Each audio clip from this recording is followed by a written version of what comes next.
This is dedicated to all my beautiful queens, all my beautiful ladies out there. She's a queen. Go queen. You got it, girl. She's a queen. You better represent. Go queen. Go queen. Go.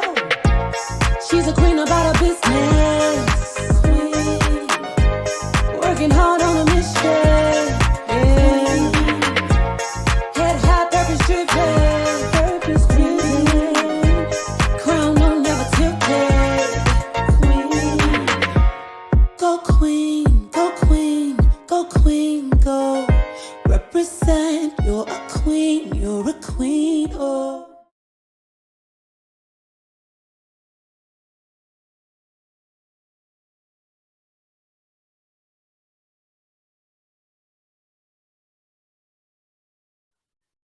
So thank you guys for joining another episode of the Q Chat podcast. So today I have an entrepreneur and author by the name of Miss Jamilah Ewing, and we're going to chat about her new book entitled The Prototype and also talk about her different businesses. So how are you doing today?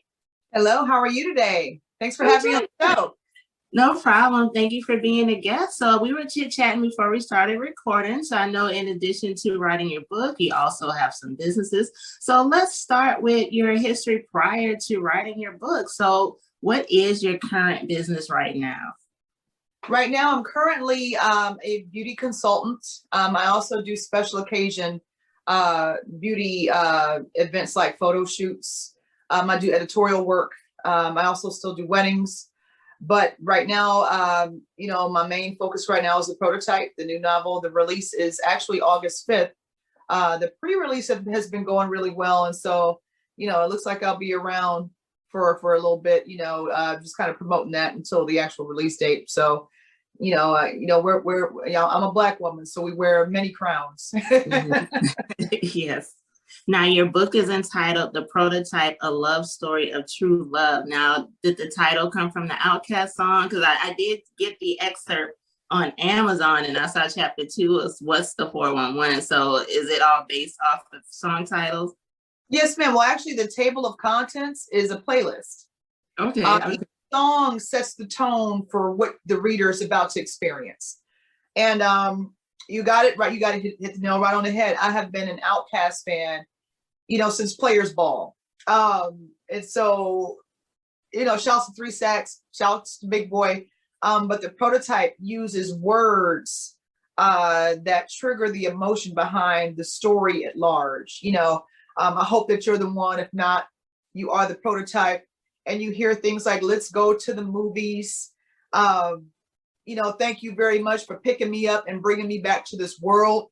And so the main character, Jadira, kind of lost herself along the way in certain situations, certain shameful things that had happened to her. And when I was looking for a title for the story, it just seemed to fit like a glove. And so The Prototype is one of my favorite Outkast songs, and it is also the title of my book. Okay. So I know you just said the main character went through a lot. What inspired you actually to come up with the storyline? And can you tell us a little more about the storyline without giving everything away? I will do my best. I have been a hairstylist for a long time, and unfortunately, a lot of things have happened right in front of me while I'm behind the chair. Just clients, stylists that I've known and people that I've worked with, and you see things happen in front of you. You can't exactly discuss it because of client confidentiality, and of course, you work with your friends. Your coworkers, they become your friends, and But I've always been an empath. I have always been an introvert with extrovert tendencies. So I believe that just the way my personality is set up, I would imagine what I would do or what could happen if that were to happen to me, or if this situation played out, or if a man abused me, like physically abused me, how would I handle it? Even though I'm pretending I fell down the stairs and everybody around us knows it, because when he picks you up, he's loud and hostile. And we, have our sensibilities to say, what, he's beating his sister at home, but she's pretending like it's not happening because of the whole, shame resilience piece, and so I've always been one of those people to kind of have a little bit of empathy. Sometimes you're not using words, but you can feel when things are happening. And so I just started building a story based off of my own personal experiences that I've seen, based off of my imagination. Like, I imagine how I would act in this situation, or one wonder what she's saying, or crying. Maybe this is a cry for help. I'm going to imagine this or that. And so I just kind of built a story. I have always written short stories. This is my first complete novel. I'm a novice, but I'm someone who has experienced and seen a lot, and I have a vivid imagination. And so I just kind of created a story based off of what I've seen and experienced, in my time as a hairstylist, and as a woman at large. You described a lot. Like, I refer to myself all the time as an introverted extrovert, or extroverted introvert. Like, I can talk to anybody, but if I had to choose, I'd rather not. Absolutely. But empaths, we definitely pick up on different things. It's very different when you're an empath, and that's another reason why, as an empath, I feel like we view circles differently. Who we're around, especially like you said, hairstylists. Obviously, you're coming across different people, so it does trigger your senses. So as far as the book, how important was it for you? Because obviously, like, a hairstylist is similar, like you mentioned, confidentiality. Like, a hairstylist is like a therapist, basically. So how important was it for you, just when all your different interactions with different women from different walks of life, to write something, to have a piece that inspires women, based off all the interactions that you've had? How important was it for you? It was important because that we hold things in, and I was inspired by our Queen mother, Toni Morrison. I read a quote, I think it was on social media, and it said something to the effect of, if there is a story that you haven't read, but you want to read it, then you must write it. And, as I said before, I'm a fan of hip hop, and there's this Talib Kweli song. He says, if you can walk, you can dance. If you can talk, you can sing. It was an African proverb, but there were these drums that were, like, kind of hypnotizing. And I'm actually a college dropout, and I have the school of the hard knocks that kind of taught me, so I'm not really like one of those people that, has like the whole Shakespearean edge of writing. My process was very different. I wrote with a pen to paper, pencil to paper. Sometimes I had those, those schoolhouse erasers that looks like a parallelogram. And, I would go through erasers, and I literally wrote between clients. And I had like a stack of notebooks with notes and, things like that. And my process, was to make sure it was something that could be felt, something that would resonate with people that I know, people that I've seen, people that I grew up with. I grew up during the crack era. And, one of the characters, Nisa, was someone that, we all knew. We all saw people that came up in the community who were affected by, alcoholism, drug abuse, things like that. And, I just wanted to see characters that I could relate to, characters that I knew. And so I would develop them based off of my, life experiences, but also, things that things that I saw are happening around me. And sometimes things would get a little, boring if I read a book and it's like, okay, here's another The Help book, or here's another, shouts out to, the author that wrote The Help. But, sometimes a period piece, it's like, I kind of want to know what's here and now, like what's going on in 2021, and what 2020, like something a little bit more current for, people like me who like an interesting story. And so, shouts to Toni Morrison. She's like one of the main influencers of this work. And, Outcast, and me just being a music person, and me just, being an empath and, trying to make sure I represent, the proper way. Now, I know obviously the book title is The Prototype. As I mentioned, I scanned with the pre-serve with Amazon, and I saw that chapter 2 was What's the 411. Can you break down the playlist for us and just, like I said, without telling everything, because we want people to go get this book, but tying in each song and what made you decide to use it as a chapter list? Absolutely, I'm happy to do that. So chapter 1 is Rise by Solange. Mm-hmm. And the tone is meant to create a space of, well, for the main character, Jadira, starting over after she's taken time off from this incident. And so Rise is kind of synonymous with taking your place. Like, yes, you got knocked down, but stand back up, get back into it. Yes, be vulnerable.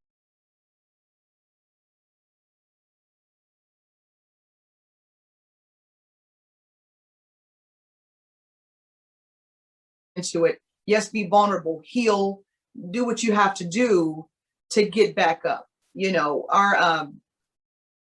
It's just not in our DNA to stay down. We have to keep moving. Even if we have a sickness or an illness, we have to walk it off, and we have to put our big girl panties on and figure out what it is we need to do now if something happens. So Rise, by the illustrious Solange, I'm such a huge fan. And then What's the 411, of course, is Mary J. Blige. Now, What's the 411 is the chapter that I like really well because, what happened? You didn't tell anybody that you were struggling. What happened? We saw what happened on social media, let us know what's going on, and so her girlfriends, her support system, kind of show up in What's the 411. And then Back to Love is kind of figuring out what path to take to get back to what you've lost, in a sense of, mind, body, soul, and spirit, and heart. And so then Wildflower is more of a flashback to one of the main characters. It's by one of the most beautiful songs I've ever heard by The New Birth. It's a soul funk song. And when you hear the song, it's really passionate. It's so much soul, and especially toward the end. And he's got the monologue, I just want you to know that I love you, girl. And I love that song. I just love this song. Visions is by Stevie Wonder. And, one of the main characters, one of the kind of a floating character kind of asks the main character, okay, what is your vision? Do you have a vision? And Do It Now is inspired by Mos Def. It sets the tone of, her relationship with the lead character or other character, Nisa. Let me know if I'm taking up too much time. No. Survival of the Fittest is, Mobb Deep, and it kind of gives the little bit, I'm gonna try not to give it away, but there's an exchange between two of the main characters that about survival and about coming up through the ranks and having a rough time in the earlier years. Umi Says is a connection to the elders. Umi Says is a song by Mos Def that I love. Shouts to Mos Def. Scheming is a song by it's kind of an underground hip hop vibe, but Scheming, let me see. Have you ever heard of Slum Village? Yeah, I have. And Jay Dilla? Yeah. Yeah. Has vibes of, it creates an energy and a space of like, what are we about to get into next? You know what I mean? And so The World Is Yours is by Nas, the greatest rapper alive, in my opinion. And so there's an energy of, whatever you have and whatever you want to go after, take it by the horns and wrestle it to the ground and get back to you, get back to what you need to go forward. Chapter 11 is Could I Be Falling in Love by Syl Johnson. And I love this song because I'm a Wu-Tang fan. And it kind of has that.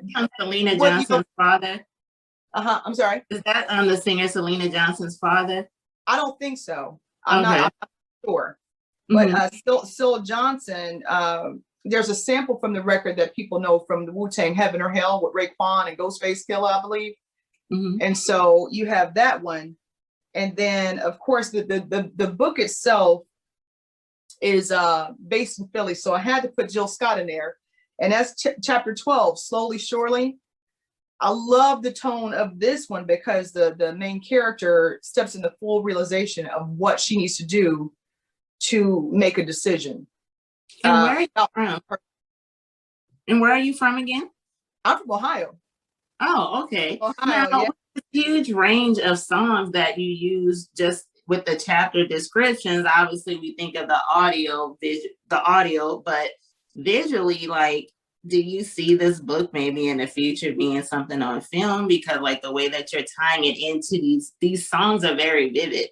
You Absolutely. know, Absolutely. Nas, Jill Scott, Slum Village. I mean, like it's literally like little videos I'm already picturing just hearing this. Like, do you see the characters on film? Like, is that another goal down the line? I have them picked out already. That's what I'm manifesting right now. Yeah, claim it. It worked for Tia Williams and her Netflix, you know, and then you have, of course, the infamous Terry McMillan, who went on to do great films with her books. I believe The Devil Wears Prada started off as a novel as well. So it's something that I'm manifesting. It happened for them. It could happen for me. So yes, ma'am. The answer is yes, ma'am. And then, claim it. Absolutely. We're going to claim it. And then you have 13 is Danger by Erykah Badu, one of the my most favorite people ever. And Danger sets the tone for the day of the incident, you know, that it happened. Chapter 14 is Better in Tune with the Infinite by one of my favorite rappers, Jay Electronica. And Better in Tune with the Infinite is the chapter that is the transition of the life of the main character. 15 is Nakamura, and this chapter is solely about sisterhood, the sisterhood between three of the lead female characters, Fatima, Nisa, and Jadira, and what they share in terms of sisterhood. And then 16 is the Prototype by Outkast, and it's this chapter is about stepping into love and stepping into the divine love that you deserve.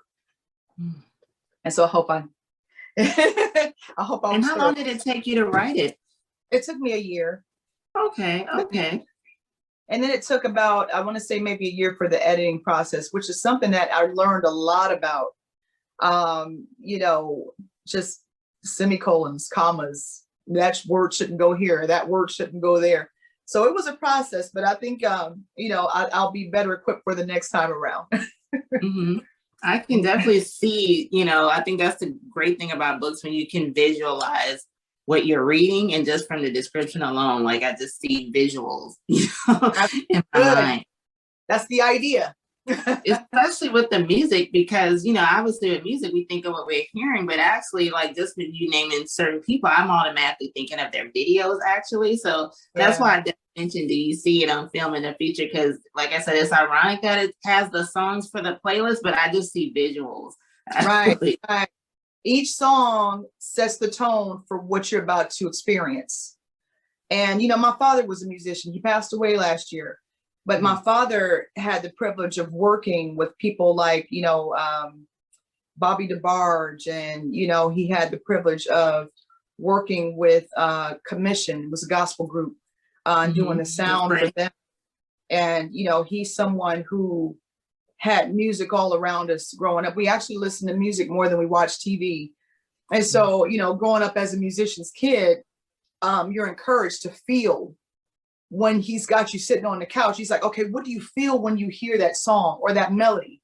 What do you feel when they say this or when they sing? When James Brown hits that soul screech like that, I'm like, Dad, I want to like jump up out my seat. And he's like, well, do it, And so thank God for my father, because I think he's a huge part of the throwback songs like Stevie Wonder and Syl Johnson and Wildflower, just the passion of those songs from that generation. I mean, it gives us so much, and we are truly grateful for what our ancestors leave for us, Now, you definitely have an eclectic music taste, for sure. Thank you. How important is it? Does music just inspire you in general? Like when you decide to write the book, did you already have it in your mind that the music was going to inspire it, or was that something that came into play once you began writing it? It kind of came into play as I had feeling within the chapter, so to speak. I didn't even know all of the characters' names when I first started writing, which reminds me, you know, someone asked me just the other day, like, did you create an outline of the characters' names and where they were from, what they were about? And I said, I sure didn't. You know, but I see why it's important, because during that process, I had Post-its everywhere. I was very, you know, I was trying to make sure I kept organized. I had notes written down on my chalkboard, and, you know, and I said, you know, I have to get a space where I can work. But I didn't really have a set song for any of the chapters, really. I just kind of started writing first. And as I was writing, if a word came up, it would spark an idea, and I would just write that at the top and scratch it out and be like, no, it sounds more like wildflower, or no, it sounds a little bit more like little dragon. No,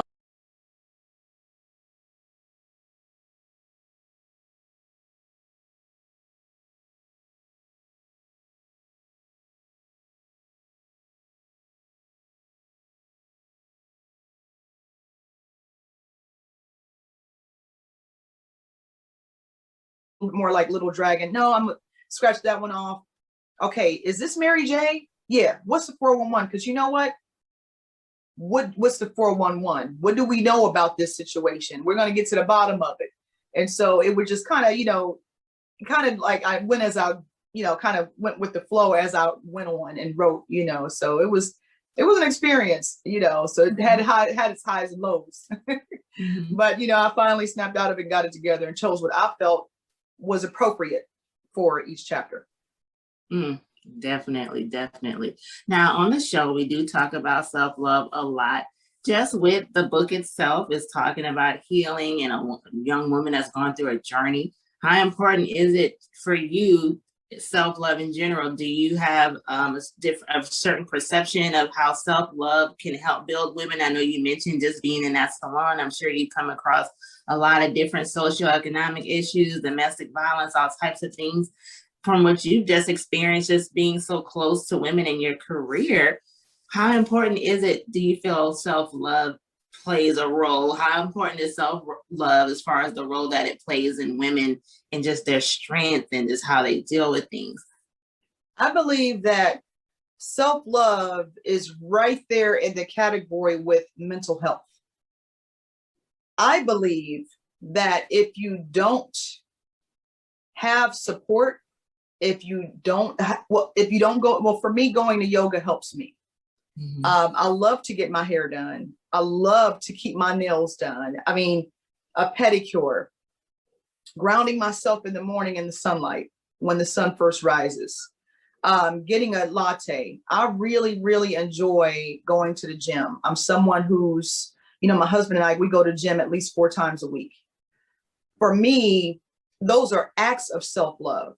When you value yourself, my support system, my girls, my home girls, you know, go on a brunch, doing, you know, taking photos at brunch, and, you know, getting dressed up or buying yourself that new pair of red bottoms if you really worked hard for it, you know. So for me, and also I have to go back to the prototype of the song.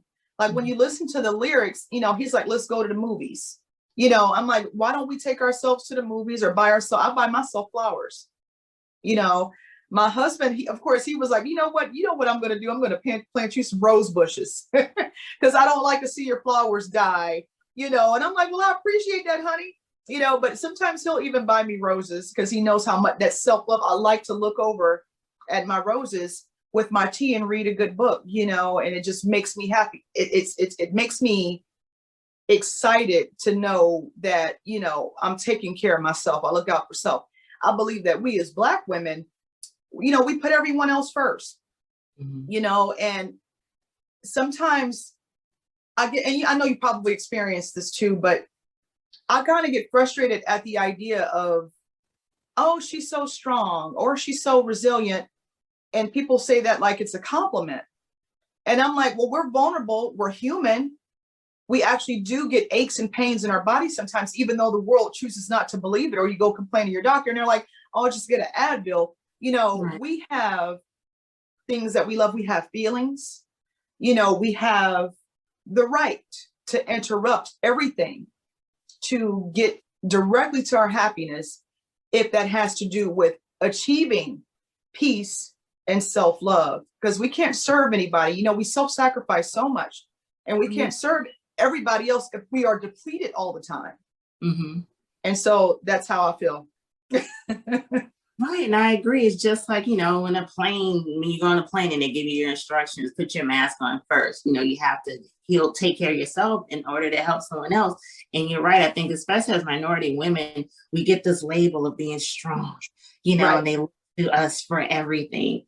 And it's like, we get tired, you know, we have the right to be tired is one thing.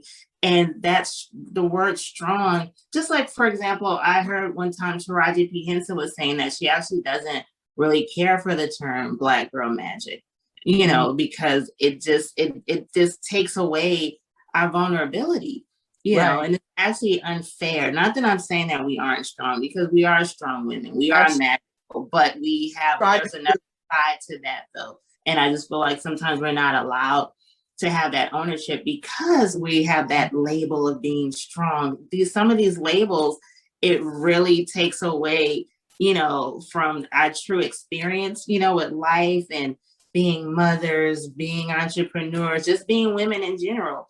You know, like that strong label can sometimes be a dagger because it takes away from our actual self-worth, because we're not expected to be fragile, you know, and that's an issue. And of course, that also leads to mental health issues too. You know, like we're allowed to suffer. Not that I'm saying we want to be in pain, but we are allowed to have other feelings other than being fixers and being strong and caring.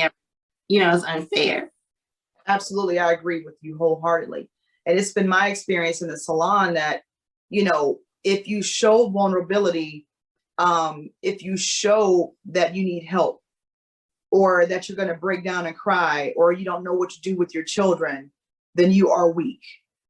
And the last thing we ever want to be is called weak, or even like going to the therapist. Well, honey, I ain't crazy. You know what I mean? And it's like, sis, you might be schizophrenic. Look at how you're treating everybody. You know, you might be bipolar. You should probably go get it checked out. You know, you might be a narcissist. You might be, you know, all of these things. But, oh no, honey, I'm having a rough time. Oh, you might be traumatized because of what you just shared with the rest of the girls at the shop. You might need to heal. And that could be why you're having these problems. And, you know, I just believe that a lot of us walk around, you know, a lot of us have support and we have love and all of those things, but a lot of us just simply do not. You know, I was having a conversation with someone and she wanted to talk about the whole bonnet controversy that's going on, right? And she said, well, how do you feel as a hairdresser, you know, as having your, you know, your origin, your adult life, you professional in the beauty industry? What do you think about this whole bonnet thing? And I had to say, sis, you know what? It's not my thing. My grandmother would have my hide if I stepped outside in a bonnet in my sleep clothes. That's your sleepwear. No one, you should step outside dressed. If you have to go out, put a hat on or a wrap. And I'm like, okay, Granny, I won't let you down. But I do see people at the grocery store. I see sisters in their bonnets. And for me, I'm like, listen, that could be the best she's got. What if she doesn't have a ball cap? What if someone gave her that bonnet? You know, and that's the empath side kicking in. Like, I don't want to judge that sister. You don't know what she's dealing with when she lifts her head up off of the pillow each morning. And if you see her in the grocery store, if she's struggling or if she doesn't want to show her hair, what if she doesn't want anybody to see her hair because she's taking some braids out? I mean, we know all about taking the sew-in down and you got a little bit left to go. It's like, okay, I got my leave out, but I'm done with this side and I have to run out because I have something on the stove and I need to get, you know, a couple more ingredients. While I run out, I'm going to throw this bonnet on and make it happen. So, you know, I try my very best not to judge us. Because we're not a monolith, and we're all at different spaces in our lives and at different spaces in our womanhood and development. And so what I try to do is I try not to judge, and instead I try to understand. Yes. You said a whole word. Ironically, we talked about that last week about the whole bonnet thing, and we took it to another level just about how, as minority women, sometimes we're stuck with a simulation and we have to follow particular rules. And same thing, I'm from a different generation too, where when I grew up, I was born in the late 70s. So in the 80s, my mom would cringe if we were out in public and she saw someone with those pink sponge rollers in their hair, and a scarf, she didn't care for that. So I, grew up in that time where, no, you didn't leave the house like that. But however, it made me think, as far as, like you said, am I judging, my younger sister by, Right. am I judging her? Like you said, maybe someone is so tired they barely could get out of bed that morning. They may be broken. We really don't know. Right. And you touched on another good point about we talked about the term strong, but on the flip side, people are scared and they have misconceptions of the definition of weak. Right. Being hurt, they feel that's being weak. Needing help, they feel that's being weak. You also mentioned mental health. That's true. A lot of us should be going to a therapist, but we're not going to go because it's another label they're going to grab onto. Crazy. And I said so many episodes ago, I cannot stand that term crazy because it's hurt a lot of people because if people can't own their feelings because, oh, that's crazy. If you seek help, that's crazy. If you even meditate, that's crazy. There's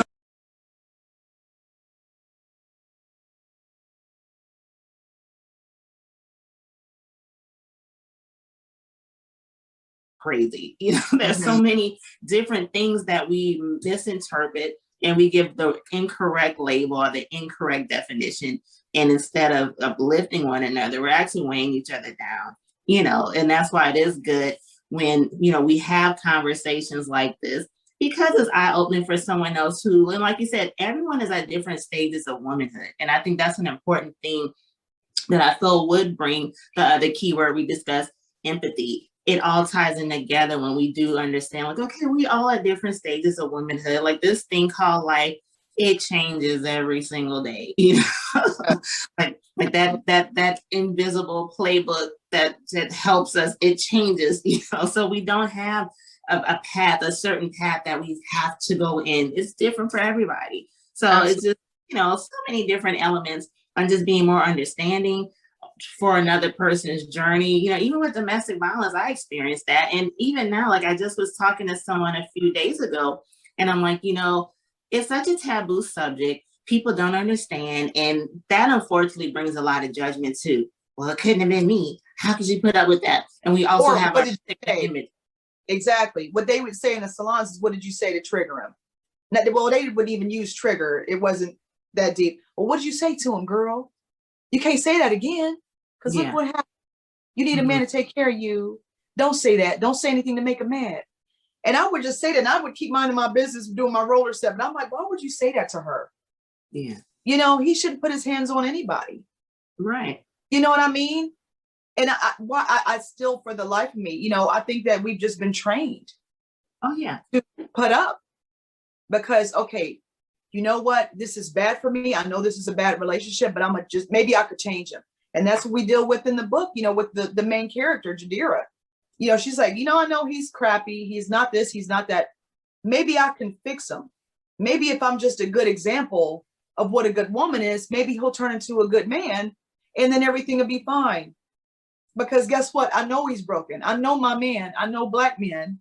I know what they go through on a day-to-day. He needs somebody to keep loving him very hard. And maybe I'll love the pain away. Or maybe it'll just end up better if he has somebody.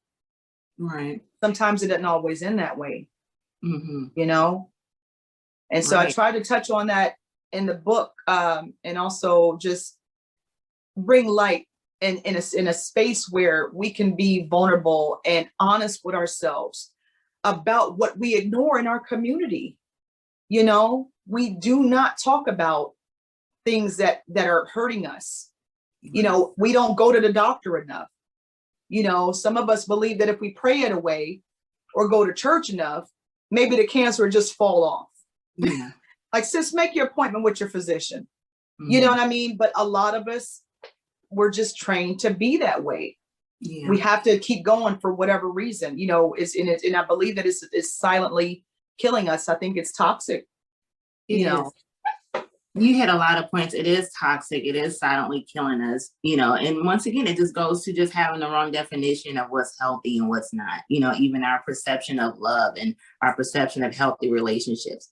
It is pretty warped, you know, just like sometimes we don't even realize we're in a mess, you know, because we think that this is normal. We think it's normal to be in a relationship. It's normalized. Right, where the person is aggressive. You know, people go through stuff, you know, and they work it out. You know, so many different levels of brokenness that we're not aware of. And sometimes some of us have to go through deeper journeys to desensitize, you know, that, you know, to get out of that, to realize, okay, this isn't normal, you know, but not everyone gets to that stage in life because, you know, like you said, we're conditioned sometimes to just think certain negative things, certain toxic things are just the way of the land, you know, and that's when things get really cloudy and it causes so many problems because then sometimes it's also hard to receive that advice from the person that knows better because it's like, wait, I'm used to doing things in a dysfunctional way. So now this person is telling me something that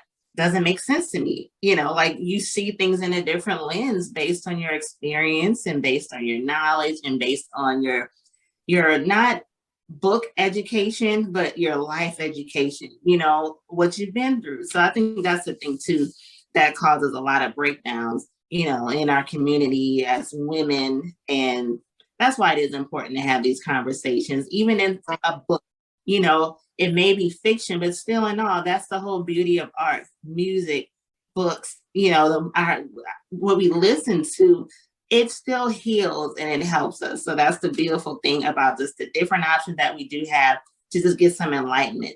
I mean, I just watched a interview this morning with Mary J. Blige because her documentary is coming out tomorrow.